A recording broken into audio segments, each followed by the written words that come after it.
and finding that fit and working with somebody that is going to get you from point A to point B and listen to you, it does require finding that person that has decent leadership and has good communication and does have a professional approach to how they do things. Welcome back to Two Gals. We are in the month of August and we are talking about leadership. We talked about the different styles of leadership. And today we have a special guest that's going to tell us about those type of leadership she uses. But before we get started, Dr. Jess, what is in your glass? Well, I am working on my smoothie this morning. I'm about halfway through. So I've been kind of playing around with my balance of like protein, but with the microgreens. So it still kind of tastes good. Adding that ground flax seeds. So, I mean, and it gets me like straight through to lunch, no problem. So Dr. Bobbie, what's in your glass? So I am having a iced decaf coffee from Dunkin'. And because my little one can't have milk, I have a little bit of almond milk. And I learned that their sweetener has milk in it, dairy in it. So I have their French vanilla unsweetened. So I am going, there's like no sugar. I So like it. I've learned it took a little bit to get used to. I remember I got so excited I could go get my coffee, and then when I realized all this stuff has dairy in it, I was like, dang it. All right, so today we have our special guest with us, Liz McKenna. And so before Liz introduces herself and what she does, Liz, what's in your glass? I just finished my cup of coffee. It was just black coffee with some vital proteins, trying to get after the proteins early in the morning. And I have my water with some creatine. I was able to get my lift in before our chat here. So, replenishing the muscles where they need to be replenished. Yeah, I love that. So Liz, tell us a little bit about yourself. Yes, so I am Liz McKenna. I'm the owner of LM Fitness and Nutrition LLC. I have been in the industry working as a NASM certified personal trainer and nutritional coach for the past six some years now. It's crazy how time flies. I'm also a strong first kettlebell level two coach. So diving into all the kettlebell functional training and barbell lifts has been a fun journey for myself and for my clients. A lot of the work I do is one on one clients, whether I'm coaching them through programs in their fitness journey or taking them through nutritional coaching journeys where we work mostly on behavioral change, habit change, and making positive growth for long term success. I love that. And so That's that's awesome. how I first got introduced to you was via like learning about how you're more about the long-term plan as well Mm-hmm. as the short-term plan. So that was like Correct. speaking my language, because I want to have like what's our sustainable plan for the future. Mm-hmm. So that being said, as you can imagine, when we're talking about behavioral change, which is a big part of what needs to happen if we're going to actually get somebody to reach a goal or goals Mm-hmm. that are going to be a lifelong journey. So I can imagine that you implement different leadership techniques and strategies along the way to make sure that you're getting that point across and helping the person that you're working with in their journey to understand kind of that growth that needs to happen. So like what have you like where did you start with like trying to figure out how to best communicate with individuals, and then where have you grown with that? So that's a great question. Where I really got my roots in trying to understand and really connect with my clientele is to lead by example, having myself be showing the work that needs to happen that they're envisioning for themselves, and really making it known that if I can be able to put it under my own practice, I have every faith that you can do it too. That has been really my foundation in leadership is to lead by example. But I think where I've really grown is to find the level of not only communicating but listening, really getting to know the pains, the struggles, the hiccups that someone personally might face in their journey. A lot of times, giving the space for them to express themselves where they might not think they're making sense, but to be able to just get it out of their own brain, relieve the brain fog, almost create more of that comfort and space of trust to then be able to know that they can have a resource and a reliable resource in myself, to continue leading them towards their goals. I love that. I think the listening is a big part of it. And Big part. sometimes when we think about like this like cliche term of leadership, it's about giving directives. And so sometimes that's kind of our image of leadership, but really a good leader actually listens, because then you can adapt to your audience. You can't adapt and really meet the needs of your audience if you don't listen. Right. And I think we think of listening as like, oh, it's actually one of the hardest things we have to do. It's easy to talk, it's easy to give advice, but to actually like truly listen and not let your brain go 1,000 other places and like go ahead is actually really hard. Mm.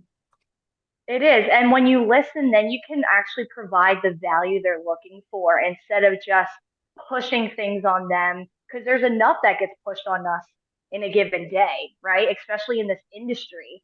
There's just so much being talked about where most of the time people are hearing too much and they're not sure of where to go. But if they talk it out and you give room for them to talk it out, they then begin to understand where it is their journey needs to go instead of staying stuck in the unknown. So that listening, I find, is the biggest asset to leadership. So as far as like kind of the learning along the way, so what are some of the bumps of in the road that you've experienced? I certainly would say, throughout my course of coaching, really understanding the push and pull for a particular client, knowing the point of where they're not going to be pushed to the extreme, but they're not going to be held back because you aren't pushing them enough. It's definitely a balancing act.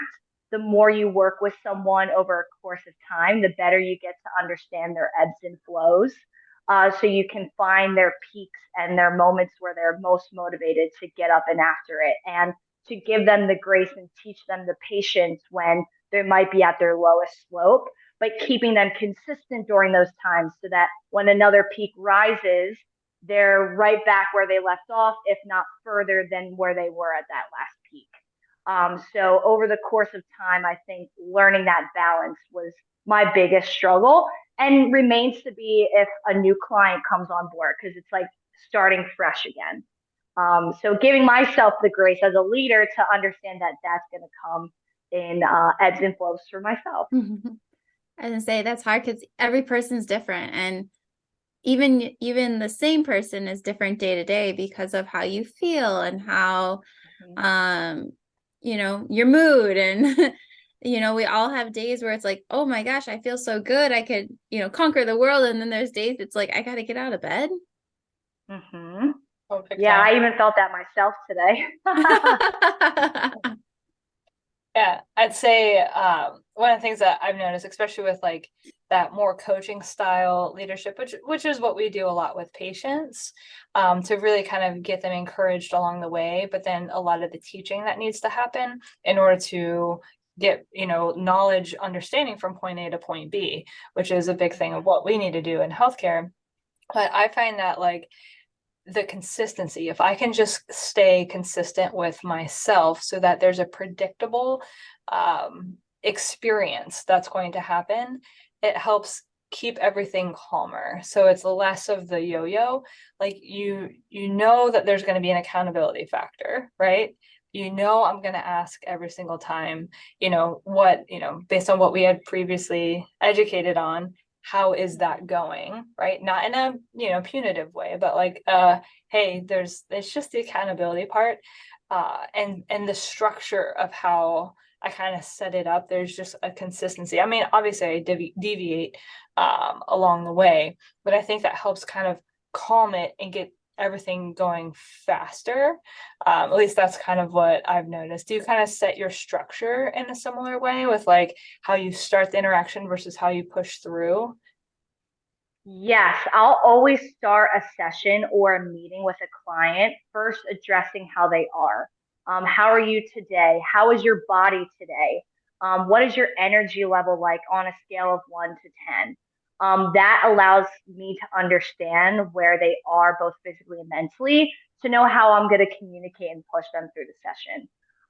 Throughout the session, it's very always much structured the same, dependent on a person's ability and access to equipment. But you're going to start with your accessory work, get into your compound lifts, get into a little bit more of that finisher style movements towards the end, ballistics. So everything tends to roll the same, but depending on someone's goal, it's going to look different for everyone. So yeah, they are aware of what to expect, which almost makes them feel more consistent to what they need to do in order to show up for themselves within that session. So that too, that's important. And I like how you said consistency, because like you yourself being consistent. I used to coach gymnastics, and I could be very tough and strict, but my kids walked in there every single day knowing exactly what the expectations were. And they also knew it was okay for them to say, like, hey, I'm having a rough day. And it's like, okay, like you're allowed a rough day, but we're not going to sit out. Like, let's scale it back a little bit. Like, we still got to do something productive. And so I love how you said consistency, Jess, because I think that is huge. And just people knowing what the expectations are.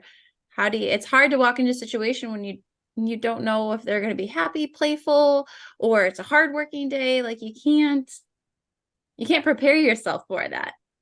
No, it's not good for your nervous system, because like if you don't know who you're interacting with that day, then the edge, the guard, everything, I mean, I've had those interactions on my own, right? Like I've had gyms where like there's a coach in there that teaches like a class, and I don't know who's going to show up that day, right? Are they going to be moody and like just kind of frustrated at the world, or are they going to be happy and excited, or are they going to be kind of plateaued and flat?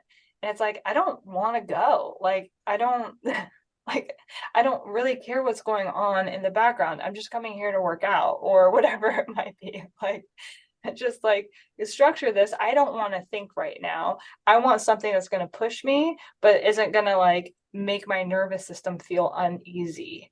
So, Yeah, Bobbie, I love that when you said expectation, right? Like, even though we both as a unit, this is a partnership when you have a coaching experience.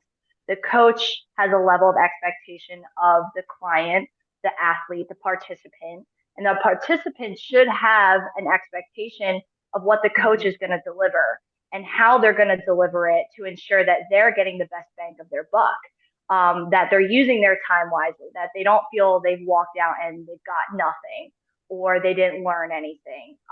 So the expectation on both sides is important to keep consistent so that growth does actually happen. And it's not just a whole rumble and tumble of just, oh, yeah, that looks good today. And it'll keep you in the same spot all the time. You won't see the growth you desire. So that I like that. Absolutely. And so what, as far as like advice that you've kind of seen in your industry, so we talked about consistency, but like, what are like just takeaways that people have told you where they've maybe not had the best experience working with a personal trainer or a health coach or anything like that? So what are some of the commonalities that you've heard people tell you from anecdotal reports? The biggest one is that most people with previous experience where it was something that they didn't like is they felt like they worked with someone who didn't show that they cared. A lot of times people can be seen as just another number, a statistic, another client in the book to make sure the rent gets paid. For me personally, if I could do this without having to make a living, I'd still want to do it. For me, it's like my passion and my drive is to be able to help someone and make a positive impact So for me, a lot of the feedback I get is they feel that they're heard, they're listened to, they're cared for, and they're recognized. And when today it's also not the cookie cutter program. People are going to get what they should deserve and what's going to suit them best, not what's going to suit a whole population best. So I think over the course of the years, being a caring trainer and leading with caring compassion has been the best feedback that I've learned. I was gonna say, I can't think of it off the top of my head, but there's that quote along the lines of like, people don't care what you know until they know how much you care, or something along those lines, like, and I think education is important, and especially as people become knowledgeable about something, they can realize who is knowledgeable on a topic and who's not. And I think that's very important. Mm-hmm. But they're not, like, the first thing, like you said, is caring about the person. Like, whether it's a sport or health coach or any type of coaching, I'm giving you money to help me. Like, I want to feel like I'm your most important person, even though I know you got 1,000 other people. Like, I want that time with you to feel like it's all about me.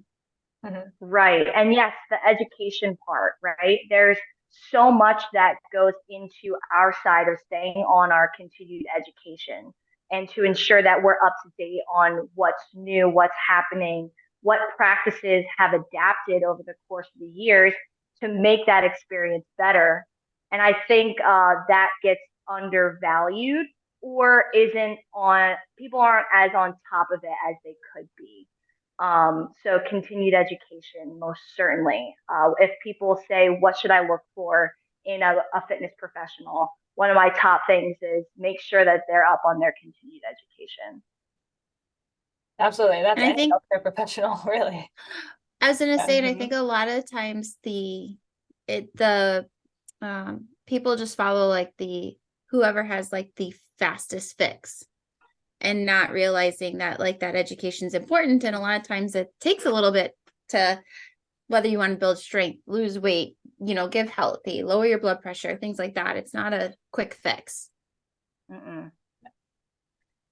Yeah, and I do think that there's a big difference between trying to develop that longer term relationship so that you are supported and finding that fit and working with somebody that is going to get you from point A to point B and listen to you. It does require finding that person that has decent leadership and has good communication and does have a professional approach to how they do things.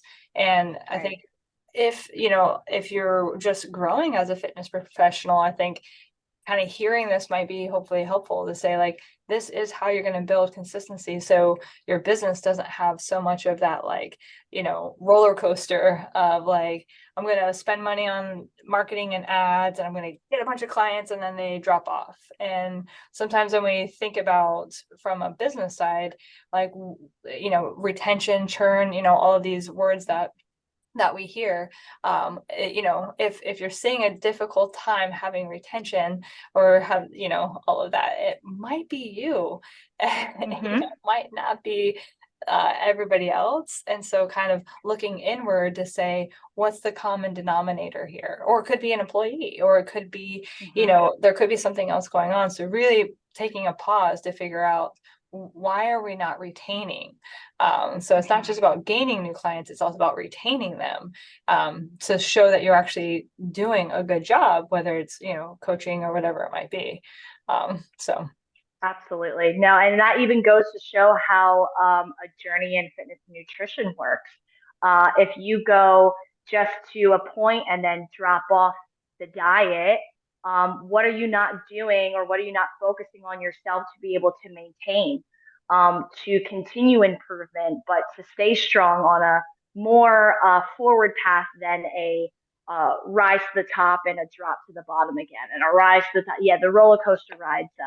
It's fun in the actual roller coaster, but not in life. mhm. Yeah. I think sometimes I think that's what we get used to. because we get so short-sighted of like, whatever the goal might be, I'm just going to hit it as fast as I possibly can. And like I said, it could be a business thing, it could be a personal thing, it could be who knows what, it could be a new employee that you have brought on that you want to get them trained as quickly as possible. But then like, it's all about like, how do we maintain that? How do we keep it going for the long term? And that's leadership. That's making sure that you're actually staying consistent and using strategies to keep the energy high without over pushing, but not under pushing, finding that right balance. And that's coaching style leadership of you're constantly trying to get from a little bit more, a little bit further, and giving that person the information that they need, the enthusiasm they need, the support that they need, the compassion that they need, everything else. As a coach, that's what you're doing to really make sure you're getting them and keeping them moving forward, because nobody wants to plateau. I mean, nobody wants that. So you can't just like stop. You gotta keep doing it. All the time. And, I think I like that you brought up about looking inward, because, you can care, but like if things are going wrong, you got to look at yourself and kind of really rule out yourself first. And I think that goes along with being a leader. And I know, Dr. Jess, we've talked about this, and this goes with any leadership style, is so for coaching, what you're telling your clients, you better be doing yourself. So in leadership, and whether that is, being, a leader over like a group of janitors, like you got to be willing to go clean the floors and the toilets and do everything.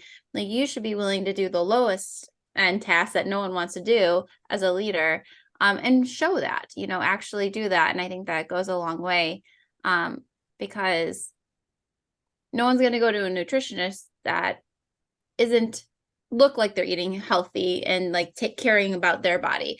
No one's going to go to a health coach that sits on the couch and eats potato chips and looks like they haven't walked a mile in a day, in like years, so like you gotta not only talk the talk, but you gotta walk it too. Yeah, I agree. I've had some of the best bosses who've done just that.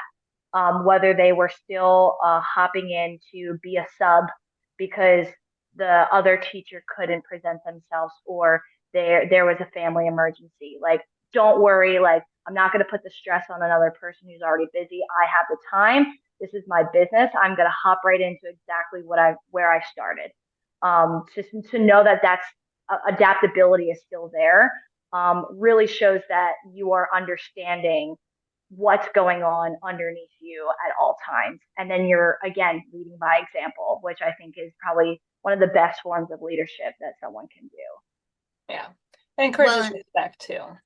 And that's the thing, is the mutual respect. So you want someone to respect you. So like, you really need to earn that and continue to earn it, and not just at the beginning, but like, maintain that professional experience. So absolutely. Yeah. Awesome. Well, Liz, we definitely really appreciate you coming on and just like kind of further going into more specifically the coaching style leadership strategy and how this can be implemented in different ways. So like it can be implemented with clients, it can be implemented with employees. There's a lot of, children, like, all sorts of athletes. It doesn't matter. So you can implement this and really think about, it's not just about barking and yelling and the loudest that you can talk to get the people to ooh, hoorah, we've got this, but really like having those soft skills and bringing that back around, and how you can actually have some better consistency. So yep, I agree. Awesome. All right. Well, we look forward to what's coming up later this month. We're going to stay in leadership for one more episode. And then in September, we're moving on to pain. Doesn't everybody want to hear about pain? Or think about what we can do about I have pain? plenty of it. Yeah. All right, everybody. Till next week. Thank you for listening to the episode today. If you would like to learn more about how Two Gals can support you, then join our Two Gals Insiders membership, which can be found at www.2-gals.com.